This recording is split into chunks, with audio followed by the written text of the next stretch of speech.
Hey guys, how you doing? XNGA Alpha here, or Alex, and today I've got a commentary for you where I'll be discussing my thoughts on the Xbox One and possibly COD Ghosts if I have enough time. But before I get into it, the gameplay you're seeing is two matches on Encore and Slums, where I'm using the M-Tire with stock and suppressor and some other stealthy perks, just trying to be really stealthy. I played a couple of matches trying get some decent gameplay. These were the best two that I could get. So I hope you're happy with them. Yeah, so I guess I'll jump straight into it. So as most people probably know, on last Tuesday, May 21st, Microsoft finally revealed their new console, which turned out to be the Xbox One. And they showed a couple of games. They showed the actual console, unlike Sony, who still haven't shown the PlayStation 4. But then they showed a few games. Like we saw Ghosts at the end, but I'll just start right from the beginning. The name Xbox One. Now it makes sense if you actually watch the conference. Like it's a all-in-one device. It's gonna have all your stuff like TV, movies, and games and films and all that jazz. So the name does make sense if you know what it's referring to. But for someone who perhaps didn't watch the reveal, just like your average consumer, who it seems to be who they're targeting, to be fair. But I'll get into that more later. But the average consumer might be a bit confused by the name Xbox One. It sort of seems like it's backtracking in a way. I still think a better name would have been Xbox Infinity. It just sounds better. I mean, one makes sense, but in addition, it's kind of hard to shorthand. I mean, it's easy to shorthand like 360 or PS3 or PS4 or even Wii or even Wii U, but you can't just say one. It doesn't make sense. And then when you talk about Xbox, well, when it comes out, most people probably will be still playing the 360, so they might end up getting confused between the two Xboxes and even possibly the original Xbox, which I never had personally. Unfortunately, but yeah, so I reckon that the name Xbox One will lead to some confusion.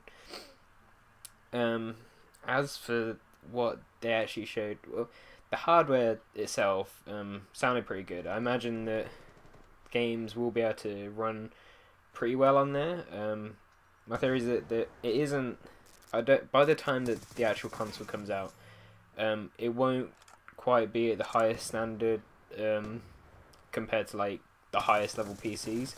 I reckon it'll be a little bit behind, just because that's how it will happen between now and whenever they actually release it, because they didn't even give a release date. They just said later this year, which I think is a bit silly. They should know when they're going to release it. But so I think that level of hardware should be fine for the average gamer. I mean, it was fine with the 360, and I think as time goes on, developers will be able to harness the power of it more. I mean, right now, well, the hardware that it has right now, I reckon that the developers will only be able to get a standard out of it just above the 360, seeing as they're so close to each other. Whereas as time goes on and near the end of the Xbox One's lifespan, there will probably be some great looking games on there. I mean, if you think perhaps the transition from the original Xbox, or well, personally for me it was the PS2 to the Xbox 360, and it was a bit of a jump. It wasn't a massive jump, but when you compare, say, the games from the end of the original PS2 and Xbox era, when you compare those games to, say, the games that we have now at the end of the Xbox 360 and PS3 era, there is a major difference, and I think that will be quite a good thing to come out of the next gen consoles. Towards the end of it, we will probably be getting some like brilliant games, but the problem with that is that, well, for console they might be brilliant games, but by that time, say this generation lasts another 7 years, by that time PCs will once again be way ahead. So yeah. Then I think the stuff. I mean, in my honest opinion, at first watching the reveal, I was very excited about it. I was thinking, oh yeah, I'm definitely gonna get an Xbox One now. But I think now it's just like, I think I'm easily impressed, and it was just like, everything seemed really cool, like and really good ideas.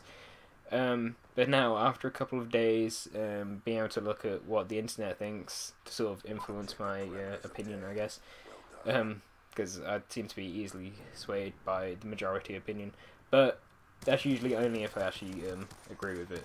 So I don't know if I'm just always in the right frame of mind or what.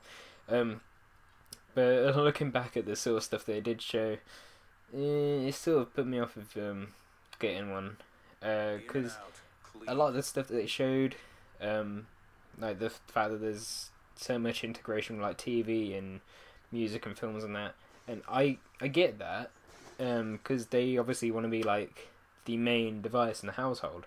But quite honestly, if I were to get it, I would only play games on it. I don't care about this TV and music stuff. Like, I have like a PC, well, a laptop, for that. If I want to watch a film, well, I don't actually watch that many films, to be honest. But I'll usually like perhaps like, I don't know, rent a DVD and just watch it on my laptop or something. Or if well, actually, I don't even really watch TV, and if I do, I will actually watch it on like our Virgin Media box. But that's not very often, because most of the time, if I want to watch stuff, I want to watch YouTube, because most of the TV nowadays isn't that great in my opinion, and just doesn't interest me. And as for music, well, there's like Spotify and iTunes for that, so like there's going to be a lot of the stuff that I'm not going to use on the Xbox One, and all this integration as well of like the NFL and NBA. I think like these are all like mainly American sports. There's like no mention of football, although I'm not actually even interested in football, to be fair. Like, even if it was offered. But like everything is American, and it doesn't really cater to the rest of the worldwide audience, which I don't think is a very good direction to go. So yeah, what else is there to talk about? Well, I think there's been this whole farce as well with like used games and backwards compatibility, and like the whole used games things. I think there is something good about this, and it's that as soon as you put the disc into the console, it will automatically install it. So you won't need to play the game with the disc in the console anymore. Which in a way sort of makes this disc tray pointless, because you'll just use it once for each game. But then the problem that comes with this is that if you want to loan a game to, say, a friend to like let them try it out before they actually buy it, apparently it won't work. Apparently if they want to use or try and play a game that you've already used, they'll have to pay a fee. I think Microsoft has said a small fee, but others have said like a fee equaling the actual price of the game. So this obviously brings up a huge problem with like pre-owned games. But apparently Microsoft have a plan for it, but I'm not expecting much out of it. And then with the backwards compatibility thing, I'm a little annoyed by it. I think they should be able to play it. I mean, apparently they're incompatible processors or something. I think that's just a bit silly, really. I mean, this new console is more powerful than the past one. It should be able to play older games that aren't as powerful. But I guess apparently not. And then there's so many problems with it. The Kinect as well. It's coming with the Kinect. I don't care about the Kinect. I haven't got a Kinect right now. I'm not interested in it. It's just a huge gimmick, to be honest. And I wouldn't bother using it. because most of the stuff that they showed using the Kinect was like swapping to TV and that. And like I said, I only want to use the console to play games. I don't. If I want to watch other stuff, I'll use my laptop or an actual like TV. And it like you gotta pay for an actual like cable box anyway for it to link through. So it just seems kind of pointless, to be honest.